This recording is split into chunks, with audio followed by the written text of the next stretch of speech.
NFL Live is presented by KFC. We begin on this Tuesday with our timeline. Chiefs reporter, but first, actually, according to our Adam Schefter, USC offensive coordinator Cliff Kingsbury is planning to interview today for the Cardinals. They have a head coaching job available. And at 12:49 Eastern, our Chiefs reporter Adam Teicher says wide receiver Sammy Watkins and safety Eric Berry will return to practice today with the Chiefs. That could be a big boost for Kansas City as they get set for the Colts. We're glad to have you with us. Hello, everybody, on this Tuesday afternoon. I'm Wendy Nix with Field Yates, Tim Hasselbeck, and Coach John Fox. It does look like the Green Bay Packers are the first team to strike. They have landed what appears to be their new head coach. They're set to hire Matt Lafleur as the new head man. He spent the past season as the Tennessee Titans offensive coordinator. He previously worked under Sean McVay for the Los Angeles Rams and Kyle Shanahan with the Atlanta Falcons. For more on this, we will say hello to our Packers reporter, Rob Dumoski, who's in a balmy Green Bay this afternoon, about 40 degrees. And Rob, Lafleur flew under the radar just a bit in the Packers search for a new head coach. How did this get done? Well, Wendy, no coat needed for Matt Lafleur when he arrives in Green Bay later tonight and is introduced here at Lambeau tomorrow. It's beautiful. This is what it should be like right now for football. No, really, Wendy, here's the thing. We started to hear last week Matt LaFleur's name mentioned more and more. We knew that they wanted someone with a strong offensive background. That led us to Josh McDaniels, who was a hot candidate. But as they talked to LaFleur, it became more clear that he was the better fit for Aaron Rodgers. And look, the two hottest names in offensive coaching right now are Kyle Shanahan and Sean McVay. And Matt LaFleur worked with both of them. How many guys around the league can you say were tutored under both of those guys? The Packers saw a little bit of LaFleur firsthand when they played the Falcons in 2016. Remember, that was Matt Ryan's MVP year. And that year in the NFC Championship game, Matt Ryan rolled over the Packers 44-21 in the Georgia Dome on their way to the Super Bowl. Matt LaFleur has been on their radar ever since. And now Matt LaFleur will be the next guy patrolling the sidelines and working with Aaron Rodgers. As one source told me, getting the coach and the quarterback on the same page was the number one priority here in Green Bay. I don't think there's any doubt about that. Thank you, Rob. We will see you again tomorrow, of course, when LaFleur is expected to be introduced. Let's look at his most recent stops. He served as the quarterback's coach for the Falcons while Kyle Shanahan was the OC. Atlanta reached the Super Bowl. Matt Ryan was the MVP. LaFleur then took his talents to the West Coast. He was the OC under Sean McVay, and in that time, LA became the second team in NFL history to go from worst to first in scoring offense, joining the 65 49ers. And then this year, LaFleur joined first-year head coach Mike Vrabel in Tennessee as the team's offensive coordinator and play caller. The Titans fell just short of a playoff berth for the second straight year, losing a win-and-you're-in game to the Colts in the season finale. Now, during LaFleur's stint with the Rams, Sean McVay did the team's play calling, and L.A. was one of the most productive offensive units in the league. The Titans had a lackluster offense this season, but keep in mind, Mike McCarthy was the OC for a 49ers team that ranked 30th in scoring offense the year before he left for Green Bay, and things turned out just fine. I don't think there's any coincidence that LaFleur has worked and had success with two quarterbacks by the name of Matt Ryan and Jared Goff, and that the number one priority for this team, Coach, was to find somebody to work with its quarterback, Aaron Rodgers. Yeah, let's not forget, it's about players, not plays. Everybody's a copycat in this league. Everybody copies plays, but it's the players you're involved with. And really, when it gets right down to it, is the personality and how he portrayed himself in the interview process. Forget about what agents are saying on the outside, all the insiders. It really still is going to be a one-on-one relationship with who he's going to be with that in that building every day, including that quarterback, Aaron Rodgers. You know, we've seen a younger head coach with established quarterback. Jared Goff, not established, but a younger quarterback. That worked. Dick Cutter didn't work as well. So this could go either way, Tim, but clearly they think this is somebody who can get on the same page with Aaron Rodgers. Yeah, I mean, listen, getting on the same page with Aaron Rodgers shouldn't be difficult. I mean, the reality is that he's a really good player, and, you know, Matt Lafleur is going to come in and install an offense, quite honestly, that's a tried and true offense. You know, to Coach's point about being a copycat league, like, people aren't, like, he's not coming there and running plays that people haven't seen before in the NFL. He's going to come in and run plays that have existed in the NFL for a long time. And so if you look at, it's kind of the tree from Mike Shanahan to Gary Kubiak to Kyle Shanahan to Sean McVay, that style of offense, okay, that is basically the origin of what will be the basis for what Matt Lafleur does on offense. Aaron Rodgers can fit that well, just like he can fit a lot of systems well. I don't think the quarterback play is really your issue in Green Bay. I think the bigger issue is, okay, you're this young offensive coach. Who's your defensive coordinator? Like, guess what? Part of the deal with Matt Nagy, in Chicago, or Sean McVay with the Rams, is they have Wade Phillips and Vic Fangio. Like, I think that's probably as big of a deal as who the offensive guy is. Well, I would agree with you that the play of the quarterback wasn't the situation, but the personality, I think, did factor into it. But I agree. He's got to get some guys who know the other side of the football. And it seems like all indications are that he's going to retain much of his staff, led by Mike Pettin, who did a nice job as their defensive coordinator this season in terms of developing some of the players in the front seven and finding some reparations in the back end, which really doomed them during the 2017 season. I think part of the reason why this hire has been met with surprise is that it's the first vacancy filled, and it's by a coach who really was only connected to the Green Bay Packer job.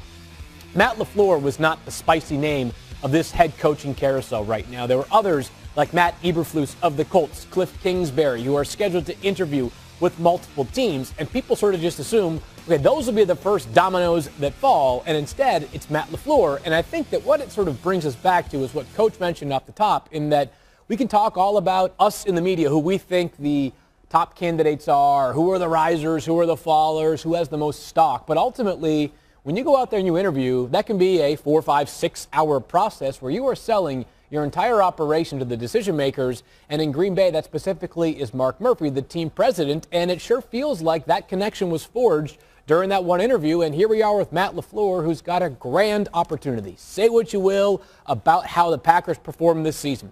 If I had the opportunity to coach arguably the most talented quarterback to ever play the game, I like my odds of being successful 10 times out of 10. For one of the most storied franchises in the league, one of the most iconic places in addition to that. Does the years as an OC, Tim, do we make too much of that? The fact that there's only 2 here concern you at all? Well, I think it depends on what ends up happening. Like, is he going to call plays in Green Bay? I mean, you don't know if that's actually going to be the case. You said it before. Like, I think part of what happens sometimes is you look and you're like, well, wait a second. He was the offense coordinator with the Titans. Their quarterback threw 11 touchdown passes this year. Like, how is this going to work out? It is about players and not just plays. Yes, you do need to have a good, sound scheme. But I think, and you said this off air about the other things you deal with as a head coach rather than being the scientist that's designing plays. And the truth of the matter is that's probably the bigger issue I think you're dealing with when you hire a younger coach. You're hiring a guy that you are hoping is going to relate better to your players, I think, when you do that. And so, but with that, you also deal with a lot of problems. Like, players get into trouble. Players make mistakes. There's other things that happen, and how the coach, is he mature enough to handle those things the right way and have the discussions that need to be had that way? What's the biggest challenge, Coach, of becoming the CEO, if you will, rather than just, the mad scientist or the guy who's calling plays? When you're in charge of the whole operation, what's the steepest part of the learning curve? It is about people skills. And you can be in a dark room and design, game plans on offense, defense, special teams, or even for the GM, hiring GMs, the same thing. You're in there studying and evaluating players. Well, when you become a GM and you become a head coach, all right, you control the emotion and the attitude and everything in that building. The minute you walk in the door, everybody's looking at you, and you're in charge of that. And that's through good times and bad times, and that's not an easy thing to do. As far as the experience, I don't put a lot of stock in it. I had Jack Del Rio. He was a linebacker coach for the Ravens. Hired him as my defensive coordinator in Carolina my first year as a head coach. And the very first year, we took a defense that was 31st. It was only 31 teams, and really went to second in the league in one season. And Jack got the head job in Jacksonville, where he had a pretty substantial, long career and very, very much success there. So, I don't think it's so much about experience. There's a lot of qualified people, and I think the people skills and managing of people is the biggest attribute for a head coach. It certainly makes sense. And Phil, let's talk about some of these qualified people, because now there are 7, right? We had 8 Matt Lafleur expected to be introduced tomorrow, so 7 jobs available. Who's out there? Yeah, well, we certainly know that one of the two sides that are sort of gaining a lot of traction right now, Bruce Arians, the former Arizona Cardinals head coach who has retired in the same way that kind of he's on the Brett Favre retirement plan. It's retirement until something else better comes up. Understood. He's been connected strongly to the Tampa Bay Buccaneers, and obviously the match would be sensible if you want to find a coach that is capable of resurrecting Jameis Winston. And one of the more popular candidates who was nearly a head coach, heck, he was technically a head coach for a minute last year, was Josh McDaniels of the Patriots, who actually said earlier on today that he is going to stay in New England for 2019, essentially withdrawing his name from any more interviews that he may have had. He was briefly connected to not just Green Bay, but also Cincinnati. And the reality for Josh is probably this. For as long as he remains the Patriots offensive coordinator, he will be linked to head coaching jobs every offseason until he takes another head coaching job. So it is one domino down with Green Bay. I think there's a sense around the league that we could have a couple more coming very soon. And then there's going to get into the wild cards. There are going to be a few wild cards that may be, hey, our preference of candidates may not want our job most. So if he takes a different job, we're going to have to go to contingency plans, A, B, and C. And sometimes, happy accidents. Those contingency plans work out pretty well. I think Indianapolis would argue it has. Yep. All right, let's talk about the games because we got another big weekend of football, shall we? A look at the divisional weekend matchups in the NFC. The 6-seed Eagles take on the Saints in the Big Easy. The Cowboys head to Hollywood to face the Rams.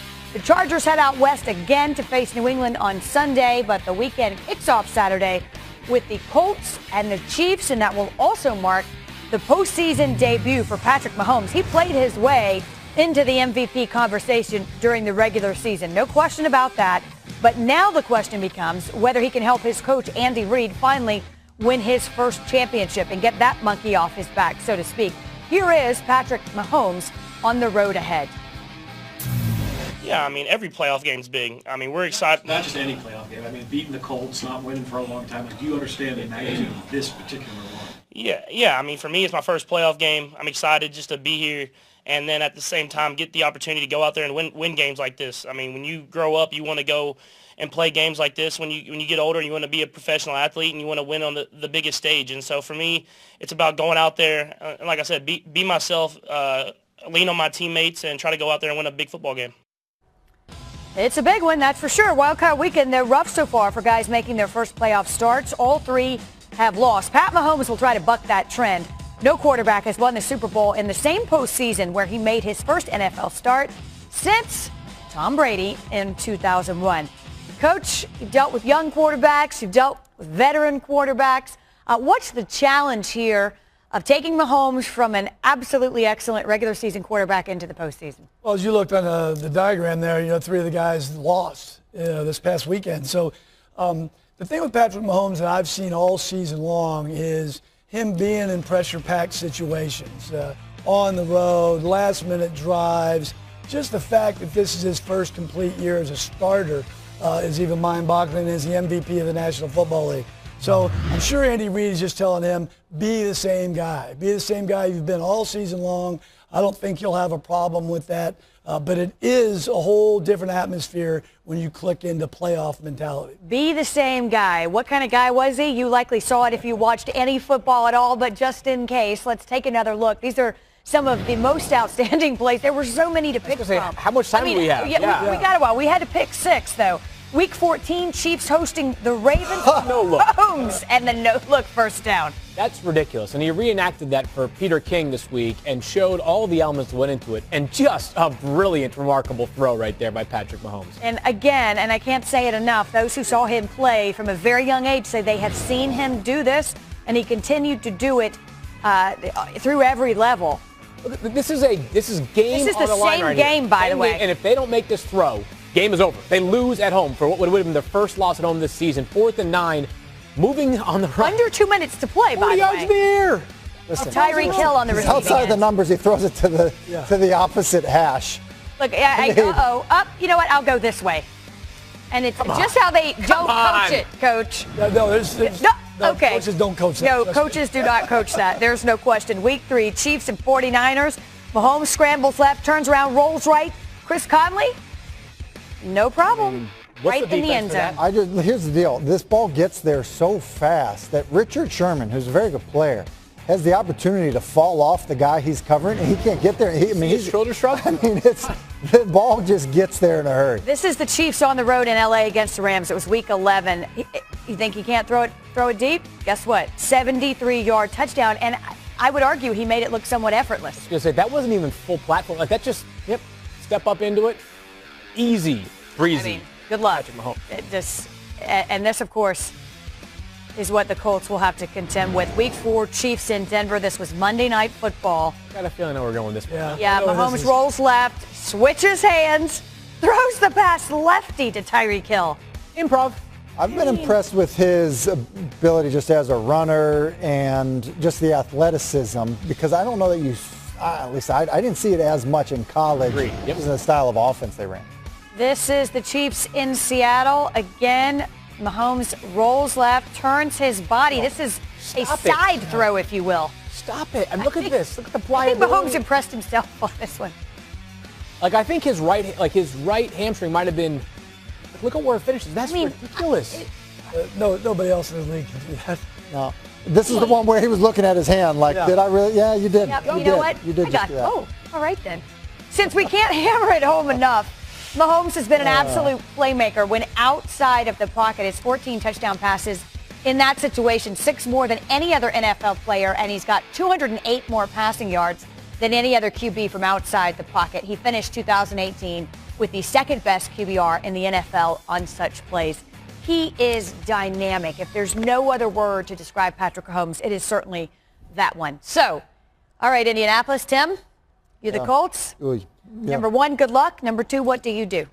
Yeah, listen, I think you have to try to trick him. You know what I mean? In terms of you need to fool him, and you need him, you bring a pressure and he throws it into a trap. Or you need to do something like that to shake him a little bit. I think that's one of the hopes that you can do. If you look at the Ravens last week, they brought a lot of pressure last week against the Houston Texans. I mean, I feel like I saw more corner pressures last week than I had seen maybe in a single game.